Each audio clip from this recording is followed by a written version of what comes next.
Welcome everyone. इस video में हम निफ्टी का एनालिसिस देख लेते हैं। मंडे हम किस तरह से ट्रेड कर सकते हैं, क्या इंपॉर्टेंट लेवल्स होगी मंडे के लिए।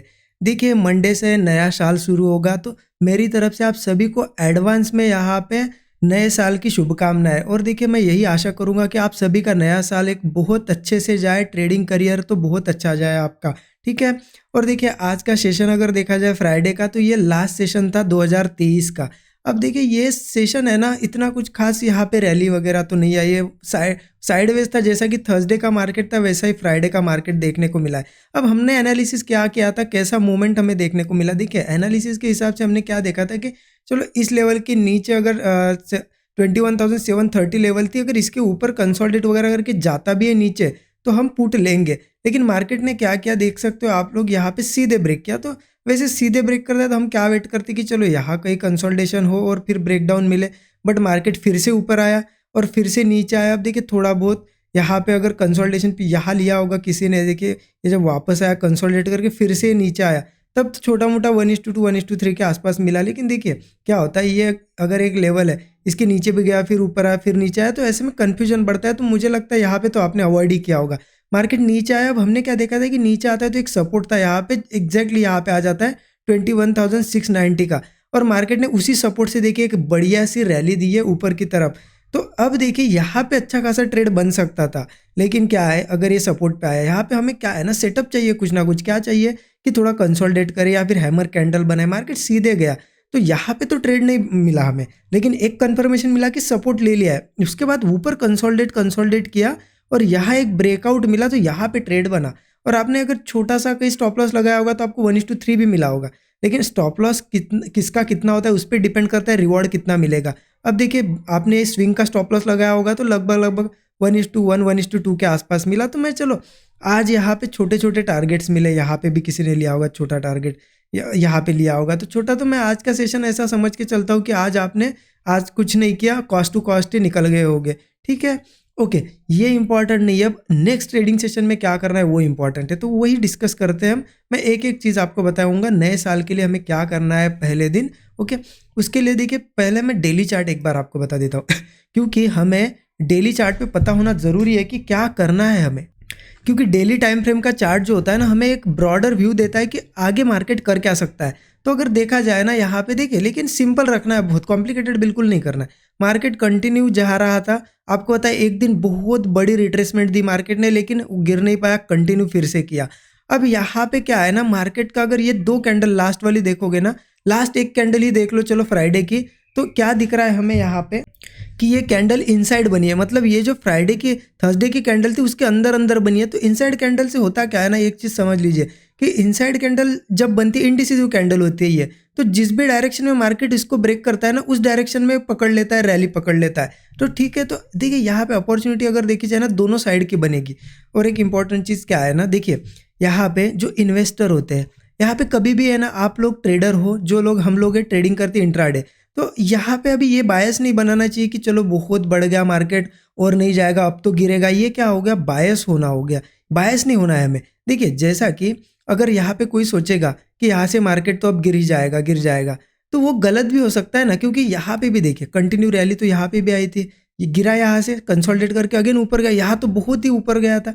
अब यहाँ पे तो लोगों को लग रहा था कि गिरेगा ही गिरेगा, फिर ऊपर गया। इस कैंडल के बाद तो लग रहा था अब तो गिरेगा, फिर ऊपर गया। तो ये रैली होती है ना, इसमें कभी भी जैसा मार्केट चल रहा है उसके हिसाब से चलना चाहिए। देखिए, अगर आप इन्वेस्टर हो, कुछ लोग क्या करते हैं, इन्वेस्टर होते हैं, ठीक है। इन्वेस्टर एक एक कुछ चीज़ सोच सकते हैं कि मुझे, इन्वेस्टर की थिंकिंग क्या होती है कि नीचे आ जाए फिर मैं बाय करूंगा। हाँ, वो एक चीज़ पे अड़े रह सकते हैं, ठीक है, इन्वेस्टर। अब कुछ लोग होते हैं ना, अपॉर्चुनिटी सेलिंग वगैरह करते हैं। कुछ लोग सेलर होते हैं, एकदम अपॉर्चुनिटी वेट करते हैं कि जब मार्केट में कोई सेलिंग की स्ट्रक्चर बनेगा तो फिर वो सेल करना स्टार्ट करते हैं।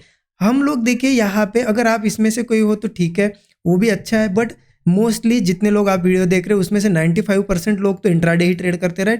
इंट्राडे ट्रेडर को क्या है ना, कभी भी ये ऐसी थिंकिंग नहीं बनानी चाहिए कि यहाँ से गिरेगा ही गिरेगा। तो क्या होता है ना, यहाँ पे देखिए, जो इंट्राडे ट्रेडर होगे, जो ये जब ऊपर जा रहा था सोच रहे होगे कि अब तो गिरेगा, तो वो डेली देखिए इस रैली में क्या सोच रहे होगे, अब तो गिरेगा अब तो गिरेगा। तो वो रोज पुट ले रहे होगे, और मार्केट जा रहा था ऊपर तो उनको कभी प्रॉफिट नहीं हुआ होगा, लॉस हुआ होगा। और वो जब गिरता है ना मार्केट, क्या सोचते हैं, नहीं अब तो बहुत गिर गया, अब तो बढ़ेगा, वो कॉल लेते गिरती हुई मार्केट में। इसलिए इंट्राडे जो हम ट्रेड करते हैं ना, हमें कभी भी बायस नहीं होना है, हमें क्या रहना है, न्यूट्रल रहना है। मार्केट में कैसा रहना है, न्यूट्रल। ठीक है, मार्केट ऊपर जा रहा है, हम कॉल लेते रहेंगे, प्रॉफिट बनाते रहेंगे। जब वो कोई स्ट्रक्चर बनाएगा तो हमें पता चलेगा कि अब स्ट्रक्चर बन गया, गिर रहा है, तो तब पुट लेते रहेंगे, पैसा बनाएंगे, राइट। और हमें इंट्राडे में जिस तरीके से सेटअप बनता है, अब देखिए यहाँ पे जो इनसाइड कैंडल बनी है, मंडे क्या हो सकता है, यहाँ पे वो अपसाइड भी निकल सकता है मार्केट, डाउन साइड भी। हम पुट साइड के भी ट्रेड देखेंगे, कॉल साइड पे भी देखेंगे, लेकिन बायस नहीं होना है। इंट्राडे अगर आप ट्रेडर हो ना, कभी भी बायस नहीं होना है। ये सोचना ही नहीं है कि अब तो गिरेगा ही गिरेगा, अब तो बढ़ेगा ही। ठीक है, हमें सोचना है कि इस लेवल के ऊपर ये बढ़ सकता है, कॉल लेंगे, इस लेवल के नीचे गिर सकता है, पुट लेंगे, है ना। तो इस तरीके से सोचना है। देखिए ये बहुत इंपॉर्टेंट होता है इंट्राडे अगर ट्रेडर हो आप तो। ओके, चलिए हम इसको देख लेते हैं 5 मिनट चार्ट पे कि हमें कैसे ट्रेड प्लान करना है। देखिए 5 मिनट का चार्ट ओपन कर दिया है 5 मिनट चार्ट पे मैं बता देता हूँ। कहीं ना कहीं हम देखेंगे, हमने देखा था कि यहाँ पे रेजिस्टेंस लेवल अच्छा बन गया था, क्योंकि देखा था हमने कि देखिए ऊपर जाने के लिए थोड़ा बहुत दिक्कत आ रही थी, इस तरीके का स्ट्रक्चर बना था, और मार्केट यहाँ से नीचे भी आया और नीचे की लेवल पे ट्रेड कर रहा है, बट ये नीचे कंटिन्यू नहीं गिर पाया, है ना। यहाँ पे वो क्या कर रहा है, कन्फ्यूजन है, कन्फ्यूज स्टेट में। तो जहाँ पे ये कन्फ्यूजन स्टेट बनी है ना, यहाँ पे ये रेंज, कन्फ्यूजन की रेंज जो बनी है, इसके ऊपर नीचे ही ट्रेड बनेंगे। तो कहाँ बनेंगे, देखिए मैं पहले अपसाइड का बता देता हूँ आपको। सिंपल है, ये जो लेवल दिख रही है आपको 21,760 लेवल, इसके ऊपर कॉल साइड के ट्रेड हम प्लान करेंगे। ये रेजिस्टेंस बहुत इंपॉर्टेंट है। तो अगर मार्केट किसी केस में कल यहाँ से जाए मंडे, या फिर गैप अप भी हो, गैप चलो यहाँ से जाता है तो क्या करेंगे, इसके ऊपर सस्टेन करने का वेट करेंगे, ब्रेकआउट पे कॉल लेंगे, 15-20 पॉइंट का स्टॉप लॉस होगा, टारगेट 1:3 का होगा।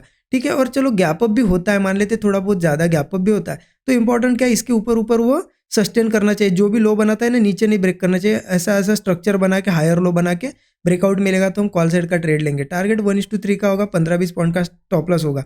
ऊपर रेजिस्टेंस की बात करना, इसके ऊपर ये रेजिस्टेंस आता है, फिर मतलब देखिए ये इसके ऊपर ट्रेड प्लान करना है 21,760 के ऊपर, फिर एक रेजिस्टेंस आ जाएगा 21,800। देखिए ये 760 के ऊपर भी जो है ना, वो भी थोड़ा सा रिस्की है। मैं इसको जो सबसे अच्छा ट्रेड किसे मानूंगा मैं, अपसाइड का 21,800 के ऊपर। अब देखिए क्योंकि ये रेजिस्टेंस जो है ना, अल्टीमेट रेजिस्टेंस है मार्केट का, ऑल टाइम हाई। इसके ऊपर जाएगा तो बुलिश मार्केट पकड़ लेगा, डेफिनेटली बुलिशनेस पकड़ लेगा। ठीक है, तो मार्केट अगर गैप अप वगैरह होता है तो बहुत अच्छी बात है, फिर 21,800 के ऊपर अगर सस्टेन करता है तो और अच्छा ट्रेड मिलेगा। फिर यहाँ इसके ऊपर ट्रेड प्लान करेंगे, स्टॉप लॉस वही 15-20 पॉइंट, टारगेट 1:3 रख सकते हैं, 1:3 के आसपास। या फिर सिंपल क्या करना है, यहाँ पे इसके ऊपर भी एक रेजिस्टेंस है 21,880 का रेजिस्टेंस है। ठीक है, फिर कंटिन्यू ये 22,000 तक ये ऐसे धीरे धीरे चला जाएगा। ऊपर का क्लियर हो गया, इस रेंज के ऊपर क्या करना है। अब नीचे के लिए क्या है ना, मार्केट हो सकता है यही कहीं से यही कहीं ओपन हो और लोअर लो बना के यहाँ से ब्रेकडाउन गिर जाए, बट यहाँ पे आप देख सकते हो कहीं ना कहीं मार्केट नीचे आया था, यहाँ पे सपोर्ट लिया, फिर नीचे आया, यहाँ पे सपोर्ट। तो ये रेंज जो है ना, इसमें कुछ भी हो सकता है। इस रेंज के ऊपर कॉल प्लान करेंगे तो हम सेफ रहेंगे। इस रेंज के इसमें अगर पुट लेंगे तो हो सकता है थोड़ा नीचे और फिर ऊपर चला जाए। इसलिए पुट भी लेने के लिए कहीं ना कहीं इस रेंज को निकालने का वेट करना पड़ेगा। तो एक तो मार्केट एक लेवल आ जाती है यहाँ पे 21,680, इसके नीचे 685, इसके नीचे ही पुट हम सेफली प्लान कर सकते हैं। तो कैसे कर सकते हैं, सेटअप क्या चाहिए हमें, एक तो इसके ऊपर ऊपर कंसोलिडेट करके ये ब्रेक करे 685, या फिर मार्केट सीधे गैप डाउन वगैरह भी होता है, चलो यहाँ से सीधा ब्रेक भी करता है, गैप डाउन होता है, तो फिर इसके नीचे कुछ कंसोलिडेट करे, कोई रेंज बना के ब्रेक डाउन दे तो पुट ले सकते हैं हम। स्टॉप लॉस वही 15-20 पॉइंट का, टारगेट 1:3 के आसपास रख सकते हो। इसके नीचे का अगर बात करें तो सपोर्ट इसके नीचे फिर सीधा 21,600 पे आता है और इसको ब्रेक करता है तो 21,500 पे सपोर्ट है। ठीक है, तो नीचे के लिए ये है, ऊपर के लिए है। और देखिए इस रेंज में हो सके आपको अच्छा सेटअप मिलता है कोई तो ट्रेड करो, अदरवाइज अवॉइड करो, क्योंकि रेंज है, रेंज में हम बता नहीं सकते, क्लियर नहीं है डायरेक्शन। ठीक है, तो देखिए सिंपल रखने की बहुत ज़्यादा कोशिश की है। अब देखिए ये साल चला गया, 2023 था, आप सबने बहुत से लोग हैं 1-1, 2-2 साल से कंटिन्यू चैनल को फॉलो कर रहे हैं और डेली यहाँ पे लर्निंग कर रहे हैं कुछ ना कुछ। तो आपको अगर सही में 2023 में जो हमने यहाँ पे आपको लर्निंग दी इस चैनल पे, अगर कुछ भी सही लगा होगा आपको या फिर कुछ ना कुछ सीखने मिला होगा, कुछ हेल्प मिली होगी, तो ज़रूर आप कमेंट करिएगा। ठीक है, क्योंकि नए साल में फिर नई शुरुआत करेंगे, लेकिन इस साल क्या किया, कैसे लगा आपको, कमेंट में हर एक, जितने भी लोग देख रहे हैं ना, हर एक से मैं सिर्फ कितने 1-2 सेकंड या फिर 4-5 सेकंड लगते हैं एक कमेंट करने में, एक लाइक करने में 1 सेकंड लग जाता है, एक लाइक कर दीजिए। कमेंट करने में क्या लगता है, चलो 4-5 यहाँ पे सेकंड लगते हैं, एक छोटी सी कमेंट कर दो, कैसा लगा आपको, लर्निंग मिली, हेल्प मिले। ठीक है, कमेंट में ज़रूर बताइए कि आपके सुझाव कुछ हो गए नए साल के लिए चैनल पे। जो मैं डेली एनालिसिस आपको देता हूँ, ये डेली एनालिसिस आपको देता हूँ, इसमें आपको और कुछ चाहिए, ऐड ऑन करना है, ठीक है, कुछ और लर्निंग देनी है, या कुछ सुझाव है कि आपको ये पसंद नहीं आ रही चीज़ें, ऐसा नहीं ऐसा करो, ये भी सुझाव दे सकते हो आप, क्योंकि वीडियो आखिरकार मैं आपके लिए बना रहा हूँ, ना कि मेरे लिए, है ना। तो आपके सुझाव से मैं आपके लिए और क्या दे सकता हूँ वो आपसे ही पता चलेगा, मुझे तो नहीं पता चलता ना। आप लोग देखोगे फिर आपको समझ में आएगा कि ऐसा नहीं सर, ऐसा बनाओ वीडियो, कुछ ऐसी चीज़ें ऐड करो, ठीक है, वो भी मैं आपके लिए इम्प्रूव करूँगा। और देखिए जो है ना यहाँ पे ये सब आपके लिए स्क्रीनशॉट लेके रख सकते हो आप लोग, पूरी लेवल्स यहाँ पे बताइए। और देखिए आपको पता है डेली हम एनालिसिस करते हैं। अब आप लोग 6 महीने 1 साल से फॉलो कर रहे हो, आपको पता है डेली डेली हर हर एक दिन डॉट टू डॉट लेवल से मार्केट हम जो लेवल निकालते हैं उसको रिस्पेक्ट करता है।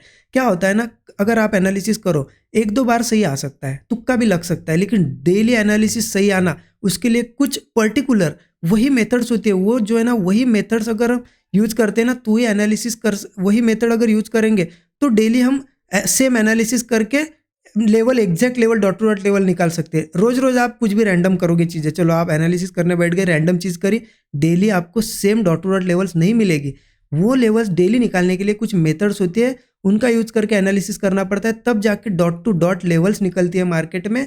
तो वही चीज़ें है ना 13 आवर्स का जो कोर्स है, 13 आवर्स का जो हमने कोर्स क्रिएट किया है, पूरा basic to advance price action course है। किसी इंडिकेटर का यूज़ नहीं किया, कुछ नहीं, सिर्फ प्राइस देख के आप समझ सकते हो कि कहाँ जाएगा मार्केट। वही इसमें सिखाया गया है कि कौन सी मेथड्स यूज़ करनी है, क्या एनालिसिस करना है, कैसे डॉट टू डॉट लेवल्स निकालना है।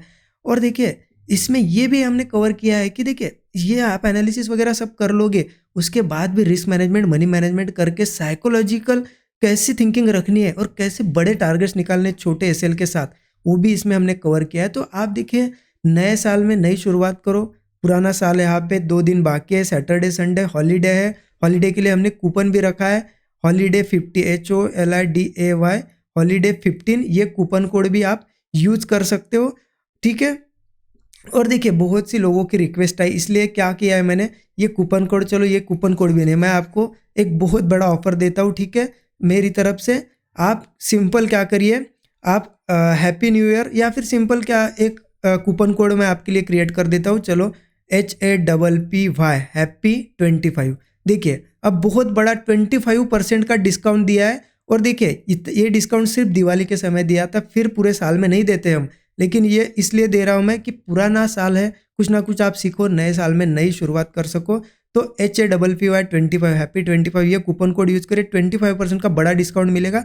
और देखिए ये अब इस साल का सैटरडे और संडे के लिए सिर्फ ये 2 दिन के लिए ये कूपन कोड रहेगा। तो आप चेकआउट ज़रूर कर सकते हो कोर्स को, इसी वीडियो के डिस्क्रिप्शन में जाइए, वहाँ पे आपको एक लिंक मिलेगी, ठीक है, उस लिंक को चेकआउट करिए और देखिए ये कूपन कोड यूज़ करिए हैप्पी 25, आपको 25% का बड़ा डिस्काउंट मिलेगा। और ये पूरे साल, अगले साल ये डिस्काउंट कभी नहीं मिलने वाला है, ठीक है।